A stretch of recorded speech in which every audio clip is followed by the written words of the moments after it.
going on, everybody? Welcome back to the channel. And today we're going to be doing a review of one of my favorite rides at Six Flags, Mr. Freeze Reverse Blast. Anyone that's ever been following the channel for an extended period of time, or at all really in general during my vlogs, you hear me talk about this ride all the time, especially when we go to the parks. I always talk about this ride. I always ride this thing multiple times. Um, it's a great ride. It's amazing. And so we're going to do kind of like a breakdown slash informational or full review of this thing because it's so awesome that we definitely need to give it some more extra attention. On December 18th, 1996, long time ago, Six Flags Over Texas announced that Mr. Freeze would be added to the park. Um, it it wasn't called Mr. Freeze Reverse Blast at the time. It was just called Mr. Freeze. It was originally set to open in 1997. It was going to coincide with the Batman and Robin release. However, it suffered a lot of launch problems, and then the ride was delayed to open until 1998. The official opening date for Mr. Freeze was March 24th, 1998. When it opened, it originally had the over-the-shoulder restraints for a few years. Anybody that's ever ridden a launch coaster with over-the-shoulder restraints is extremely uncomfortable and it's extremely confining. Um, anybody knows that riding with shoulder restraints on rides it's uncomfortable. It's uncomfortable and it's bad on your shoulders. It's bad for the rider altogether. But in the year of 2002, Mr. Freeze would be replaced with the lap bars. And the lap bars they're kind of like the ones you would see if you ever go to Six Flags Fiesta Texas and ride Poltergeist. It's the same lap bars they have there. It's the same ones that are on Mr. Freeze. And I do believe that it is the same on both rides at Six Flags St. Louis and Six Flags Over Texas. So the three launch coasters in the chain within the area down here in the south, all three run the same lap bars. In 2007, Mr. Freeze is repainted to have a red track with dark blue supports. At Six Flags St. Louis, it's the opposite way around. It's painted with blue track. So that's pretty cool. In 2012, the train actually did a backwards thing where they, instead of being a forward launch, they kind of swapped it around and they started launching people backwards. I do believe around that was the time that they actually ran Batman the Ride backwards. So that's pretty cool. They should definitely do that again. That's something I would definitely be interested in.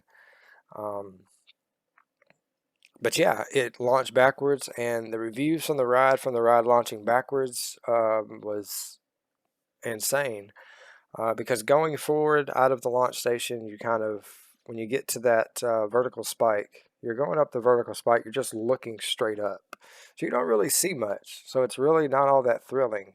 But launching from the train station backwards into the vertical spike, you're seeing straight down. So it's a lot more thrilling. You're really only seeing one course there. But going up the vertical spike and seeing the drop below you, the 218-foot vertical drop it's fun. It's great. It's thrilling, and it's a very, very exciting. So after that, the name was changed to Mr. Freeze Reverse Blast, and from then on, that's what it's been known as. Mr. Freeze Reverse Blast is manufactured by Premier Rides. It's a steel launch shuttle coaster. Each train can ride about 20 per train. They have the LIM launches. So these LIM boost launches aren't really the most reliable. So there'll be a lot of times where these rides will kind of break down because of it. There's been 3 or 4 times just last summer that Mr. Freeze was stuck in the launch before it got onto the actual course itself. It was stuck in the little inside tube there just outside the station. So it was in the middle of the summer, so it was hot. So you can imagine the humidity in that thing. It's like being in a freaking microwave. So LIM launch is not really the most reliable, but when it runs right, it's great. The total height on the vertical spike is 218 feet with a drop of 194 feet, reaching top speeds of 70 miles per hour with 13 feet of track. There are 2 rider inversions, but only 1 track inversion. The track inversion is the top hat. So you go through it twice, once off the launch and once coming back. So that's pretty cool. The ride launches you from 0 to 70 in 3.8 seconds. The 150-foot tall inverted top hat is the one inversion in the ride. Then you have 113, 140-degree overbank turn, and then you go up the 218-foot vertical spike. This ride from start to finish is really great. The very first time I rode this thing, I was really impressed with the ride, because when I walked into the station is set for a switchback. So you'll have 2 lines. One will be on one side of the station, and one will be on the other side of the station.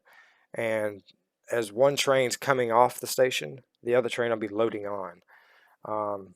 And so they move trains in, they move people in and move people out pretty damn quick. So the line on this ride can get a little bit long, but if they're running full capacity, like without any social distancing or anything, this line seems to go pretty damn quick, because they're running 2 trains at all times. So they'll load one train up. By the time they get that train loaded, the train's already ran the course and it's already coming back and going back to unload. When that train hits over to the other side to unload, the second train is already moving onto the track. And then it's launching by the time that the original train unloads and loads back up and gets everybody checked and good to go. By that time, the train's coming back. So, I mean, there's literally not a lot of downtime on this ride for these operators. They go, go, go, go, go. Mr. Freeze is a go, go, go type of ride. So if you're worried about seeing a long line on Mr. Freeze and you're going to wait 3 hours to get on it, it's really not that long of a wait. It's definitely worth a wait. So they move people in and move people out pretty fast. This ride, personally, I've ridden every single row on this ride, and my personal favorite is riding in the back. And what I mean by the back is the very last train. If you're walking into the station, you want to go all the way to the back. People get a little confused when I say front back or back because the ride launches backwards. So if you say front backwards, are you talking about the front facing towards or away? So it gets a little confusing. So if you want the best rider experience, intense, like slap you straight in your face type of ride this ride in the back car. After the launch is a little bit longer than I thought it would be. 0 to 70 doesn't really feel like 0 to 70 miles per hour. It feels more like 60, 65 on average, but it really depends on how many people are in the train as far as what happens once you get the vertical spike. After the launch, you go up and you're going backwards over the top hat.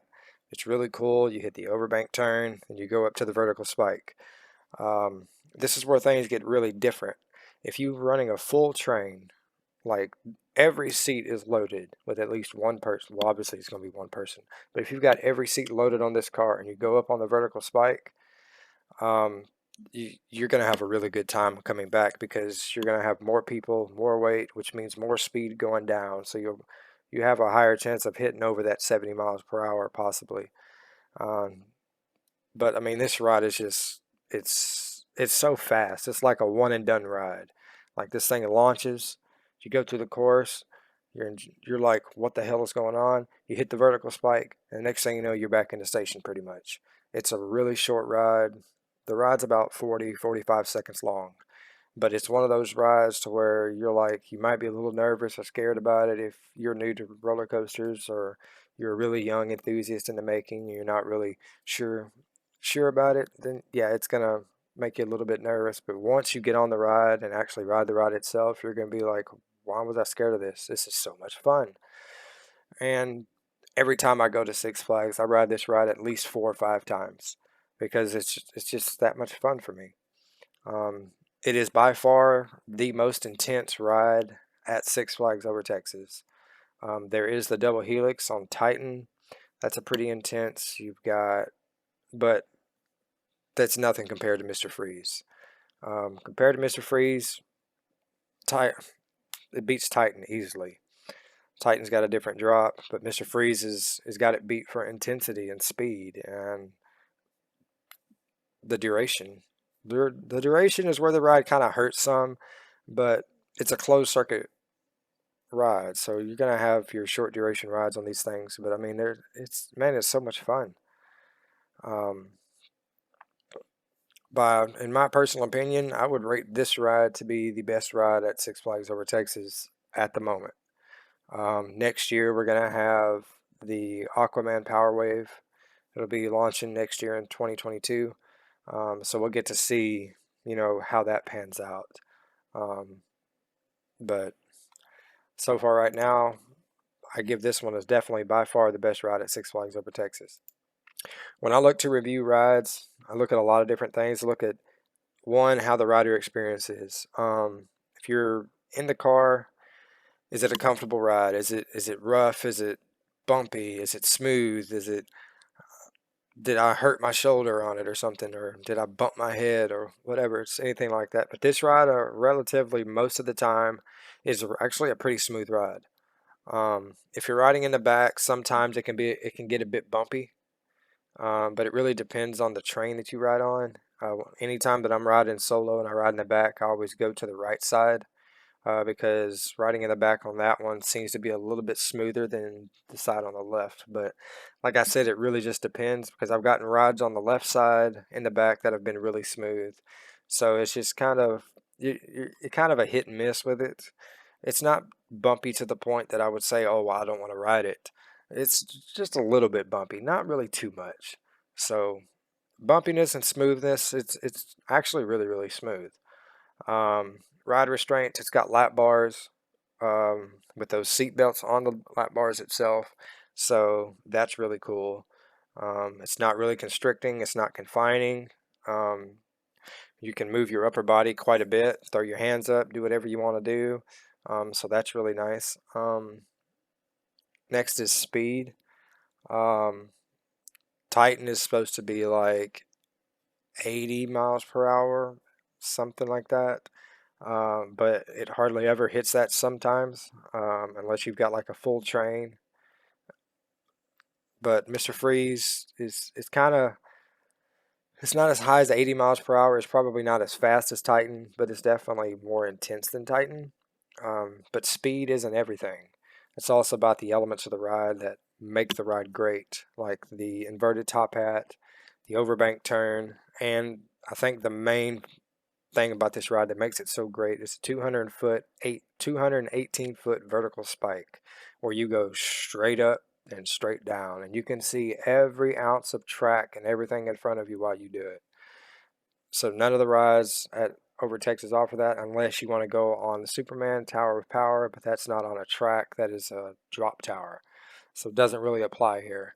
But that is probably the most noticeable element, and probably the best part of the ride, in my opinion, honestly, is that vertical spike. Let me know in your comments below, if you've ever ridden this ride, what's your favorite part of the ride? Mine, by far, is the vertical spike, because it goes over 200 feet up in the air. It's great. It's awesome. You can see everything, and you get a great view of the park, especially at night. So, all right, and lastly, we want to talk about the elements of the ride. We've been talking about that for quite a good bit during this video. The elements of the ride is what sets this ride apart from everything else. The 0 to 70 in 3.8 seconds. The inverted top hat, being able to go through it not once but twice. The 218-foot vertical spike. All of these elements are actually all really good elements. As far as lateral forces, there really are none. Straight up, there are really no lateral forces here, no positive G forces, no negative Gs, anything like that. You might get some Gs like on the launch originally, like within the first couple of seconds or so, but it's nothing worth even noticing. and it's not even worth mentioning, to be honest. That's why we just say that there was none. Um, it's not like Shockwave where it holds 5.9 Gs. It's not like Titan where it has over 3 Gs on the double helix, 2 different times. But yeah, there's no lateral forces here or positive Gs or anything like that. But the thing that really sets this ride apart is the elements of the ride. The inverted top hat in the back, coming back, you get hella hang time. Like, it's an insane amount of hang time. It's actually really cool. You get like a good 1.5 seconds, almost 2 seconds of hang time coming over the inverted top hat on the way back. So that's why I like riding in the back, because I love the hang time. When we ride Superman Krypton Coaster at Fiesta, Texas, we ride that sucker in the back because we get that first drop vertical loop and we get loads of hang time there. So that's amazing. It's great. So that's another good ride. That's another good element of this ride is the hang time factor, riding in the back and the inverted top hat. Um, if I had to rate this ride and review it, I would definitely recommend this ride for anyone. If you're a type of person that just wants to ride roller coasters just for fun, I would still recommend it because you're going to have a lot of fun on this ride. If you're not really sure about roller coasters and you're not really an intense ride type of person, you're one of these things where you've got to be pressured into get on something, you shouldn't ride something that you don't feel comfortable with. Um, and I tell that to Megan all the time. She still ain't rode this thing, and she still ain't rode Titan. And I tell her, ride it when you feel comfortable, because if I make you ride it, you're not going to enjoy it. So if you want to enjoy the ride, you got to kind of talk yourself into it. So once you talk yourself into it, then get on it, you'll have a good time. But I would recommend this ride to anyone that's tall enough to ride it. My baby sister rode this ride, and we rode this thing like 7 times, like straight up back to back to back. And she was like 10 years old. So keep that in mind when you're wondering about, well, who would actually want to ride this thing. My 10-year-old baby sister, she rode it with me. So that should tell you enough right there. But yeah, if I would rate this ride, I would probably roughly give it about an 8.5 out of 10. 8.5, 9 out of 10 would be probably the best. So yeah, 8.5 out of 10. That's really good. We'll be going back here in a couple of days. The Six Flags Over Texas. We'll be doing our 2021 park review there. So that'll be awesome. If you haven't already, hit that subscribe button. If you really want to help support the channel, please hit that thumbs up button, as it helps me out a ton. And I appreciate you guys watching, and we will catch you guys in the next one. Until next time, man. Peace out. Say bye-bye. Say bye-bye. Bye. Bye. All right.